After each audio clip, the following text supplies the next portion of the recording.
Combien d'années peut vivre une Dionea muscipula en moyenne? C'est la carni-question qui m'a été posée par Brapoffice et j'y réponds donc dans cette vidéo.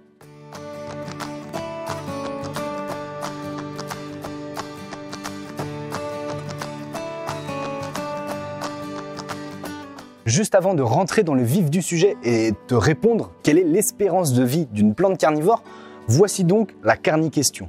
Merci beaucoup pour vos conseils, je suis ravi de découvrir votre chaîne plus un abonné. Merci à toi. J'ai une question. Combien d'années peut vivre une Dionea muscipula en moyenne avec des soins appropriés et sauve de problèmes d'ordre phytopathologique? J'ai trouvé la question pertinente, j'avais donc envie d'y répondre. Donc, une Dionea muscipula, c'est ça, c'est cette fameuse plante carnivore que la plupart des gens connaissent, donc la fameuse Dionée attrape-mouche de Vénus. Et donc, est-ce que finalement c'est une plante carnivore qui va mourir d'ici quelques mois, ou bien est-ce que c'est une plante carnivore qui a une longévité très importante? Donc je vais te donner mon avis sur la question. Pour moi, la plupart des plantes carnivores, donc toutes les plantes qui sont vivaces, c'est-à-dire qui vivent année après année, malgré le froid qui leur arrive dessus, ce qui diffère donc des plantes annuelles et des plantes bisannuelles, eh bien pour moi, les plantes carnivores sont éternelles pour la plupart. Alors je les considère comme des plantes éternelles, puisqu'il y en a certaines que j'ai moi depuis le début, et si finalement on fait en sorte à chaque fois de multiplier notre plante carnivore, donc prélever des segments, prélever des fragments de notre pied mère par exemple, que l'on va diviser, eh bien si notre pied mère meurt, mais qu'on a réussi à en faire 5 divisions par exemple de cette plante-là, et que donc sur les 5, il y en a 2 qui arrivent à résister, peut-être que ces divisions vont se développer avec le temps, vont atteindre une taille plus importante que le pied mère qu'on avait au préalable, et donc on pourra une fois de plus continuer de diviser, continuer de multiplier notre plante carnivore. Mais normalement, une plante pour laquelle on lui donne des soins qui sont appropriés, donc pour les Dionées, je ne vais pas te les répéter. Je te mets une vidéo ici où tu trouveras les 5 conseils, on va dire, génériques autour des plantes carnivores rustiques dont fait partie la Dionea muscipula pour que tu puisses réussir à la cultiver.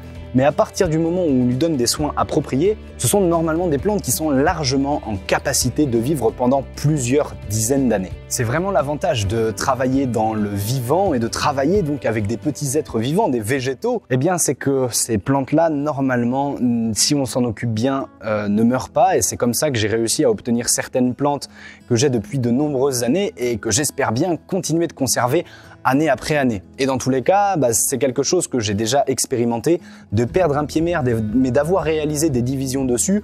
Alors des fois, ça peut être à cause de maladies cryptogamiques, par exemple, de champignons, de pourriture, etc. Notre pied mère principal va mourir, mais par exemple, les divisions qu'on aura réalisées auront été placées dans un autre endroit qui, elles, n'auront pas été attaquées, par exemple, par un champignon. Et donc, ça nous permet de toujours perdurer l'espèce.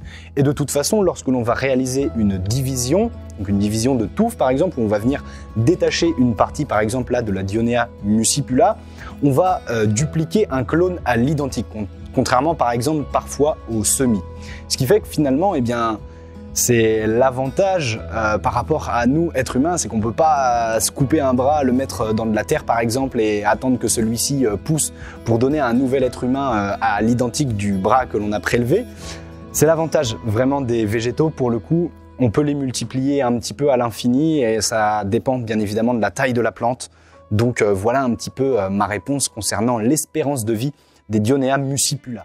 Donc voilà, je me suis déjà renseigné et je sais qu'il y a certaines plantes carnivores qui ont plus de 50, 60, 70 ans qui du coup sont transmises, on va dire, de génération en génération, en tout cas de collectionneur à collectionneur. S'il y a une plante, s'il y a quelqu'un qui part à la retraite, qui n'est plus en capacité de s'occuper de sa collection, eh bien la personne peut donner potentiellement sa collection à quelqu'un d'autre, un jeune par exemple, qui va donc s'en occuper également pendant de nombreuses années. Et donc c'est comme ça qu'on peut avoir des plantes qui perdurent dans le temps et qui donc restent toujours intactes, même si bien évidemment on ne garde pas forcément toujours la plante d'origine, puisque celle-ci, on reste sur du vivant, donc celle-ci peut mourir. Mais si on fait bien les choses et qu'on les divise bien, normalement il n'y a pas de souci, on peut les garder quasiment éternellement.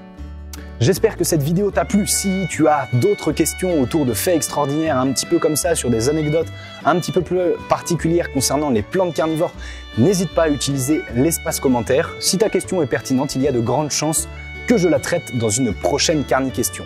Je te mets également en description un lien concernant ma boutique en ligne. Si donc tu as envie de te procurer la fameuse Dionea muscipula ou bien une autre plante carnivore, peu importe, un kit de germination, du matériel, tu trouveras l'ensemble de ce dont normalement tu as besoin sur ma boutique en ligne. Ça te permettra également de soutenir mon travail et de m'encourager, de me remercier pour tous les contenus gratuits que je peux proposer, notamment sur YouTube. Et moi, je te dis à très vite autour de cette nature insolite, passionnante et dévorante. Ensemble, cultivons l'insolite. C'était Enzo pour les Dents de la Terre.